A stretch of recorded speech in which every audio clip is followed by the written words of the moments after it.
कमीनी जेठानी। अरे इतनी देर से मैं बाहर से तुझे आवाज लगा रही हूँ, लेकिन तू है कि यहाँ पर इस फोन में लगी हुई है। अरे मैं बस आ ही रही थी मम्मी जी, बताइए क्या कह रही थी आप। अरे मेरे सर में थोड़ा दर्द हो रहा है, मेरे लिए एक कप गर्मा गर्म कड़क चाय बना दे और चीनी थोड़ी कम डालना। अच्छा ठीक है, आप अपने कमरे में जाकर आराम करिए, मैं बस थोड़ी देर में चाय बनाकर लाती हूँ। नीतू चाय बनाने के लिए किचन में जाती है, लेकिन वहां पर भी अपने साथ अपना फोन लेकर जाती है। वो एक हाथ से पतीले में दूध, पानी, चाय पत्ती, चीनी और चाय का मसाला डालकर उसे उबलने के लिए गैस पर चढ़ा देती है। तभी उसके फोन में किसी के मैसेज की नोटिफिकेशन आती है। अरे लगता है रिप्लाई आ गया, देखो तो सही क्या बोल रहा है। नीतू फोन में मैसेज चेक करने लगती है। क्या लिखा है? अगर तुम्हें कुछ भी चाहिए तो मुझे बता देना, मैं तुम्हारे लिए गिफ्ट भेज दूंगा। अरे वाह, चलो अच्छा है, लेकिन अभी कोई गिफ्ट नहीं मांगूंगी, क्या पता उसे अजीब लगे। नीतू चैटिंग करने में इतनी मशगूल हो जाती है कि ये भी भूल जाती है कि उसने गैस पर चाय बनने के लिए रखी है। अरे यार, फोन की बैटरी लो हो गई, जल्दी से चार्जिंग में लगाना पड़ेगा, वरना पता नहीं ये फिर कब ऑनलाइन आएगा। नीतू चाय को भूलकर अपने कमरे में फोन चार्ज पर लगाकर चैटिंग करने लग जाती है और सारी चाय उबलकर बाहर निकल जाती है। इतनी देर हो गई है, बहू अब तक चाय लेकर क्यों नहीं आई? निर्मला चाय लेने किचन में जाती है। हे भगवान, ये क्या हुआ? पक्का अपने कमरे में बैठकर अपना फोन चला रही होगी। इस फोन के चक्कर में इसे किसी चीज का होश नहीं रहता। बहू, ए बहू! हे भगवान, अब इन्हें क्या हो गया, ये क्यों चिल्ला रही है? बहू आई! अब फिर से चैटिंग छोड़कर जाना पड़ेगा। नीतू किचन में आती है तो देखती है कि पूरे किचन स्लैब पर चाय फैली हुई है। हे भगवान, ये क्या हो गया? वही पूछने तो मैंने तुझे बुलाया है। ये क्या है? इस फोन के चक्कर में इतनी पागल हो गई है कि इतना भी ध्यान नहीं कि गैस पर चाय बनने के लिए चढ़ाई हुई है। अब नीतू को इस बात पर अपनी सासू माँ से लेक्चर सुनने को तो मिलता है, लेकिन उसका ध्यान अपनी सासू माँ की बातों से ज्यादा अपने फोन की नोटिफिकेशन साउंड पर होता है। अच्छा ठीक है मम्मी जी, मैं समझ गई, आगे से ध्यान रखूंगी। आप जाओ, मैं आपके लिए दूसरी चाय बनाकर ले आऊंगी। नीतू की सास उसकी हरकत की वजह से गुस्से में वहां से चली जाती है। अगली सुबह, अरे ये क्या कर रही हो तुम? कितनी देर से तुम्हें बोल रहा हूँ कि मेरी शर्ट पर प्रेस कर दो, लेकिन तब से इस फोन में लगी हुई हो। अरे कर रही हूँ ना, 2 मिनट का सब्र नहीं है क्या? नहीं, ये भी करके दो, वो भी करके दो। पत्नी हूँ तुम्हारी, घर की नौकरानी नहीं हूँ। इसमें नौकरानी वाली बात कहाँ से आ गई? खैर छोड़ो, जल्दी से प्रेस कर दो, तब तक मैं नहा कर आता हूँ। हाँ ठीक है। नीतू शर्ट प्रेस करने लगती है, तभी उसके फोन पर मैसेज की नोटिफिकेशन आती है।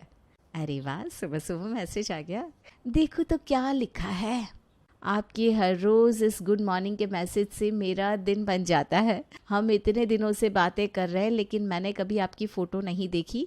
अगर आप बुरा न माने तो क्या मैं आपको देख सकता हूँ? अरे यार, ये तो मुझसे फोटो मांग रहा है, लेकिन फोटो मैं नहीं देने वाली।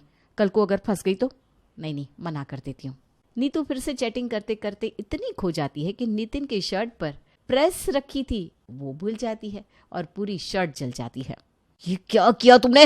मेरी नई की नई शर्ट जला दी। अरे काम नहीं करना होता है तो मना कर दिया करो। जब देखो कभी खाना जला देती हो, कभी कपड़े जला देती हो।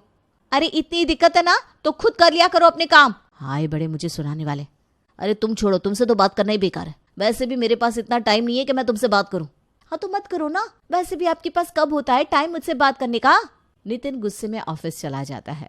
अगले दिन, खाना बन गया क्या बहू? बना रही हूँ। क्या बात है, आज अभी तक मैसेज नहीं आया। नीतू के इतना कहते ही उसके फोन पर मैसेज की नोटिफिकेशन आती है।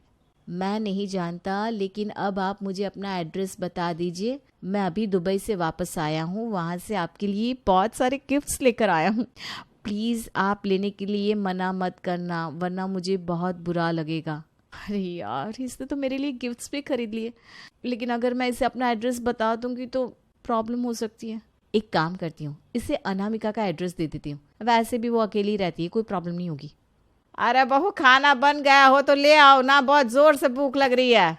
अरे हाँ, ला रही हूँ। नीतू मैसेज भेजने के चक्कर में सब्जी को जला देती है, रोटी को कच्ची पक्की पकाकर अपने सास ससुर को खाने के लिए दे देती है। ये क्या है बेटा? सब्जी में हल्दी डाली थी या चारकोल का पाउडर? इतनी काली कैसे हो गई? और ये रोटी एक साइड से पूरी काली, एक साइड से पूरी कच्ची, ये कैसा खाना बनाया है तूने? वो ना, मैंने एक शेफ से नए तरीके से खाना बनाना सीखा है। उन्होंने बोला था जब तक खाना अच्छे से पक नहीं जाता तब तक ठीक से डाइजेस्ट नहीं होता, तो मैंने आज बहुत देर तक खाने को पकाया। अरे बेटा, इसे खाना पकाना नहीं, खाना जलाना कहते हैं। पूरा का पूरा खाना जल गया है, अब क्या खाएं हम? अरे मम्मी जी, आप एक बार खाकर तो देखिए, बहुत अच्छा लगेगा आपको। अरे लेकिन नीतू अपने सास ससुर की बात आगे सुनती ही नहीं। वो तो अपने फोन में चैटिंग करती हुए अपने कमरे में चली जाती है। कुछ दिन बाद, अरे बहू थोड़ी देर बाद विमला बहन घर पर आ रही है, तो सबके लिए अच्छा सा खाना और चाय नाश्ता बना लेना। मम्मी जी आपको मुझे पहले बताना चाहिए था ना, अभी मुझे बहुत इंपॉर्टेंट काम से बाहर जाना है। अरे ऐसा क्या काम आ गया तुझे जो इतना जरूरी है? आज घर पर मेहमान आ रहा है, तो जहां भी जा रही है कल चली जाना। नहीं मम्मी जी आप नहीं समझोगी, वो कुछ दिन से मेरी तबीयत खराब चल रही है ना, तो डॉक्टर के पास जाना है। डॉक्टर के पास? तेरी तबीयत इतनी खराब हो गई और तूने हमें बताया भी नहीं। चल मैं अभी तेरे साथ हॉस्पिटल चलती हूँ। नहीं नहीं मम्मी जी, अभी आपने बोला ना थोड़ी देर बाद विमला आंटी घर पर आने वाली हैं। अब अगर आप घर पर नहीं रहोगी तो उन्हें अच्छा थोड़ी ना लगेगा, मैं अकेले चली जाऊंगी। नीतू हॉस्पिटल का बहाना बनाकर अपनी फ्रेंड अनामिका के घर जाती है। अरे क्या बात है, आखिर कौन भेज रहा है तुझे इतने सारे गिफ्ट्स? अरे बता ना, कुछ तो बात है जो तू मुझे बता नहीं रही। अरे कुछ नहीं है यार, सच में वो सारा सामान मैंने ही मंगवाया है। लेकिन अगर डिलीवरी बॉय घर पर देने आता तो मेरे ससुराल वाले मुझे 10 बातें सुना देते। अब ये सारा सामान राशन वाले थैले में डालकर ले जाऊंगी तो किसी को कुछ पता भी नहीं चलेगा। अच्छा, वैसे मुझे तेरी ये बात हजम तो नहीं हो रही, लेकिन अब कह रही है तो मान लेती हूँ। हाँ मान ले। अच्छा चल अभी मैं चलती हूँ, घर पर मेहमान आती होंगे। क्या यार, अभी तो तू आई, अभी तुझे जाना है, थोड़ी देर तो रुक जा। अरे नहीं ना, फिर किसी दिन पक्का आऊंगी। नीतू बहाना बनाकर वहां से अपने ससुराल चली जाती है और बहुत ही सावधानी से सबसे छुपते छुपाते अपने कमरे में जाती है। मुझे तो लगा था उसने मेरे लिए कोई 1-2 गिफ्ट भेजे होंगे, लेकिन ये तो कितने सारे गिफ्ट है। देखो तो सही मेरे लिए क्या क्या भेजा है। नीतू सारे गिफ्ट्स खोल खोल कर देखती है। ओह माय गॉड, इतने सुंदर सुंदर कपड़े, ये तो बहुत महंगे लग रहे हैं। और ये पर्स तो कितना अच्छा है। मैं उसे थैंक यू बोल देती हूँ। नीतू उसे मैसेज करने ही वाली थी कि तभी सामने से उसका मैसेज आ जाता है। अरे वाह, उसका तो सामने से ही खुद मैसेज आ गया। कैसे लगे आपको मेरे भेजे हुए गिफ्ट्स? अगर कोई भी गिफ्ट पसंद नहीं आया हो तो मुझे बता देना, मैं अगली बार कुछ और अच्छा भेज दूंगा। अरे नहीं, मुझे सारे गिफ्ट्स बहुत पसंद आए और सबके सब बहुत ही ज़्यादा सुंदर है। इनके लिए thank you so much. Neetu अपने पूरे कमरे में गिफ्ट्स को फैलाए हुए चैटिंग कर रही थी, तभी उसकी सासू माँ वहां पर आती है। अरे तू तो हॉस्पिटल गई थी ना बेटा, इतनी जल्दी घर पर कैसे आ गई? और ये कमरे में इतना सारा सामान क्यों फैलाया हुआ है? तू हॉस्पिटल गई थी या शॉपिंग पर? अरे नहीं मम्मी जी, गई तो मैं हॉस्पिटल ही थी, लेकिन जिस डॉक्टर के साथ मेरी अपॉइंटमेंट थी आज वो आ नहीं पाए तो मैं घर आ गई। फिर सोचा कि थोड़ी सफाई कर लेती हूँ, तो बस अलमारी साफ कर रही थी। वैसे विमला आंटी कब तक आएंगी? नहीं बेटा, उससे कुछ काम पड़ गया तो वो बाद में आएगी। निर्मला को कुछ भी समझ में नहीं आता। वो वापस अपने कमरे में चली जाती है। अगले दिन नीतू गिफ्ट में आई हुई साड़ी पहनकर खूब अच्छी तरह तैयार होती है। ये साड़ी तुम कब लेकर आई? मुझे बताया भी नहीं तुमने, काफी महंगी लग रही है। नहीं, ज्यादा महंगी नहीं है। और वैसे भी आपके पास मेरी बातें सुनने के लिए टाइम होता है क्या? तुमसे तो सीधे मुंह बात करनी बेकार है, इसलिए मैं तुमसे कभी बात ही नहीं करता। और वैसे भी तुमसे बात करने के अलावा मुझे और बहुत इंपॉर्टेंट काम है। ना ही नीतू नितिन को सीधे मुंह जवाब देती और वो भी हर बार की तरह उसे इग्नोर करके चला जाता है। कुछ दिन बाद, बहू आई। लगता है सीधे कल ही बात हो पाएगी। अब नीतू अपनी सासू माँ के पास जाती है। जी बोलिए मम्मी जी। बेटा 2 दिन बाद क्षितिज और सीमा आ रहे हैं। क्षितिज के ऑफिस का ऑफ है कुछ दिन के लिए, तो वो दोनों यहीं रुकेंगे। जब से उसकी नौकरी लगी है तब से घर आया ही नहीं। बेचारे का काम ही ऐसा है, पर अच्छा है छुट्टियों में यहाँ आ रहा है। अरे वाह, बहुत बढ़िया। घर में देवरानी जी आएंगी तो मुझे भी थोड़े दिनों के लिए कुछ मदद हो जाएगी और मेरा भी मन लग जाएगा। नीतू अपने देवर देवरानी के लिए उनका कमरा रेडी कर देती है। रात को सबके खाना खाने के बाद नितिन अपने लैपटॉप पर काम में लग जाता है और नीतू फोन में चैटिंग करने में। मैं इतने दिनों से देख रहा हूँ तुम्हें, लेकिन मुझे समझ में नहीं आता आखिर तुम हर टाइम फोन में करती क्या हो? ना तो तुमने कोई हेडफोन लगाया है, ना ही तुम कोई वीडियो देख रही हो, तो आखिर फोन में क्या कर रही हो? गेम खेल रही हूँ। कोई प्रॉब्लम है क्या? अरे तुम कुछ भी करो, मुझे क्या प्रॉब्लम होगी? मुझे नींद आ रही है, मैं सोने जा रहा हूँ। अच्छा, वैसे अगले हफ्ते मेरा बर्थडे है, तो 1-2 दिन के लिए कहीं बाहर हॉलीडे पर चले। मेरा मन है कि इस बार अच्छे से बर्थडे सेलिब्रेट करूं। अरे अब तुम कोई छोटी बच्ची हो क्या जो तुम्हें अपना बर्थडे सेलिब्रेट करने के लिए बाहर जाना है? देखो मेरे पास इतना टाइम नहीं है कि मैं तुम्हारे बर्थडे के लिए 2-3 दिन के लिए बाहर जाऊं, या इवन मेरे पास तो उस दिन भी टाइम नहीं है। बहुत इंपॉर्टेंट मीटिंग है मेरी। Good night. नीतू मुंह बनाकर फिर से फोन में चैटिंग में लग जाती है। 2 दिन बाद उसके देवर देवरानी घर पर आते हैं। नीतू उनके लिए नाश्ता लेकर आती है और जानबूझकर सर पकड़कर बीमार होने की एक्टिंग करती है। अरे दीदी क्या हो गया? आपने सर क्यों पकड़ा है? आपकी तबीयत तो ठीक है ना? अरे पता नहीं, सुबह से बहुत चक्कर जैसे आ रहे हैं, सर में दर्द भी हो रहा है। अरे क्या तू भी ना बहू, तेरी तबीयत खराब होती है और तू हमें बताते भी नहीं। जा जाकर कमरे में आराम कर। जी मम्मी जी। नीतू बहाना बनाकर अपने कमरे में जाती है और फिर से चैटिंग करनी शुरू कर देती है। और वहाँ बाहर डाइनिंग टेबल पर सबके साथ बैठा उसका देवर क्षितिज भी फोन में ही लगा रहता है। ये सब क्या है बेटा? हम सब इतने दिनों बाद मिले हैं, तो इतने दिनों बाद घर आया है और इस फोन में लगा हुआ है। थोड़ी देर हमसे भी बात कर ले। अरे नहीं पापा, ऐसी कोई बात नहीं है। वो तो बस ऑफिस के इम्पोर्टेंट मैसेज आ गए थे तो उनका रिप्लाई कर रहा था। मैं अभी ज़रा एक इम्पोर्टेंट मीटिंग में हूँ, आपसे बाद में बात करता हूँ। अरे यार, अभी ही तो बात करने का टाइम था। वैसे भी घर पर ये लोग आ गए, पता नहीं बात करने का टाइम मिलेगा भी या नहीं।